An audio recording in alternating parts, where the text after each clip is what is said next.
എല്ലാവർക്കും ബിനൂസ് കിച്ചണിലേക്ക് സ്വാഗതം. ഞാൻ ഇന്നുണ്ടാക്കുന്നത് പാവയ്ക്ക മസാല ഫ്രൈ ആണ്. എന്തൊക്കെ വേണമെന്ന് ആദ്യം നമുക്ക് നോക്കാം. ഞാൻ 2 പാവയ്ക്ക എടുത്തിട്ടുണ്ട്. അതുകൂടാതെ ഒരു മീഡിയം സൈസ് സവാള നീളത്തിൽ അരിഞ്ഞെടുത്തിട്ടുണ്ട്. ഇഞ്ചിയും പച്ചമുളകും വെളുത്തുള്ളിയും എടുത്തിട്ടുണ്ട്. ഒരു ടൊമാറ്റോയും എടുത്തിട്ടുണ്ട്. കുറച്ച് കരിവേപ്പില എടുത്തിട്ടുണ്ട്. ഇഞ്ചിയും പച്ചമുളകും വെളുത്തുള്ളിയും കൂടെ നമുക്കൊന്ന് ചതച്ചു എടുക്കണം. പാവയ്ക്ക വട്ടത്തിൽ അരിഞ്ഞ് എടുത്ത് അതിനകത്ത് ഉപ്പും കുറച്ച് മഞ്ഞൾപ്പൊടിയും ചേർത്ത് നമുക്ക് തിരുമ്മി മാറ്റി വയ്ക്കണം.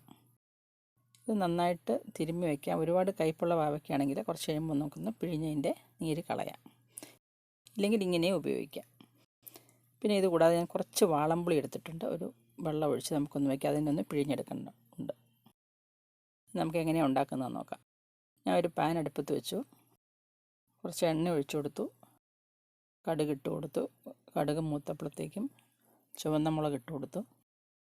നമുക്കിതിനകത്തേക്ക് ഇഞ്ചിയും പച്ചമുളകും വെളുത്തുള്ളിയും ചതച്ച് വെച്ചിരിക്കുന്നതിന് ഇട്ട് കൊടുക്കാം.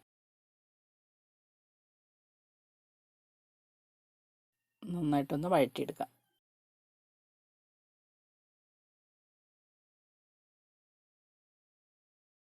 അതൊന്ന് മൂത്ത് വരുമ്പോഴത്തേക്കും അരിഞ്ഞു വെച്ചിരിക്കുന്ന സവാളയും കരിവേപ്പിലയും കൂടെ ചേർത്ത് കൊടുക്കുക.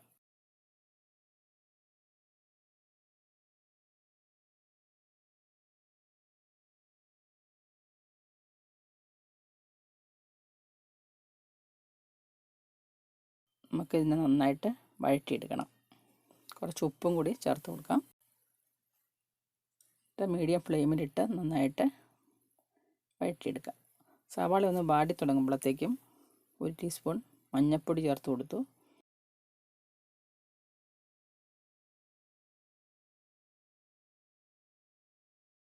ഒരു ടീസ്പൂൺ മല്ലിപ്പൊടി ചേർത്തു.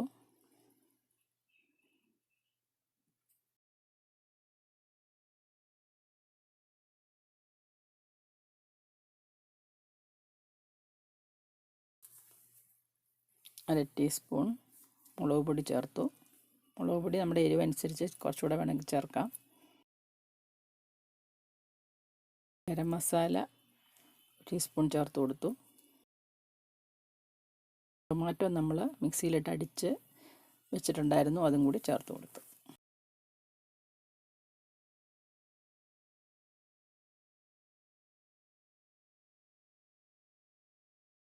ഇതെല്ലാം കൂടി ചേർത്ത് നന്നായിട്ട് വഴറ്റി കൊടുക്കാം.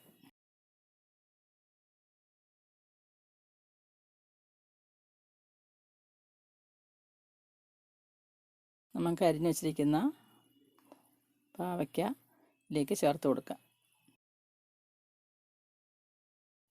നമുക്കെല്ലാം കൂടി ചേർത്ത് ഒന്ന് മിക്സ് ചെയ്തിട്ട്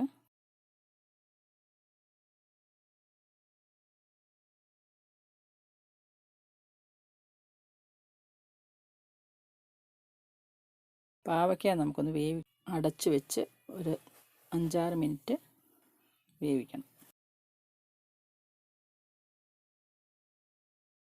നമുക്ക് തുറന്ന് നോക്കാം.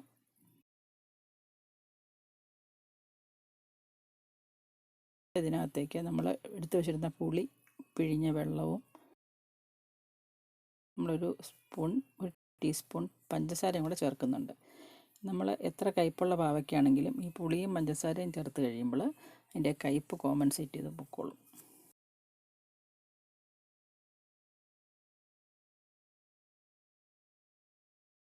മൂടി വെച്ച് ഒരു 2 മിനിറ്റ് കൂടെ ഒന്ന് വേവിക്കണം. ആ പുളിയും പഞ്ചസാരയും എല്ലാം അതിലോട്ടൊന്ന് പിടിക്കാൻ വേണ്ടി. നമുക്ക് തുറന്ന് നോക്കാം.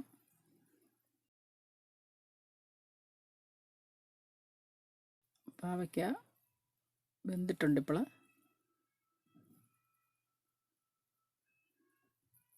നമുക്ക് ഈ സമയത്ത് ഉപ്പും കൂടി ഒന്ന് നോക്കാം. ഇനി നമുക്ക് ഈ പാവയ്ക്കയെ പാൻ തുറന്ന് വെച്ച് ചെറിയ തീയിലിട്ട് മുരിച്ചെടുക്കണം. സ്ലോ ഫ്ലെയിമിലായിരിക്കണം ചെയ്യേണ്ടത്.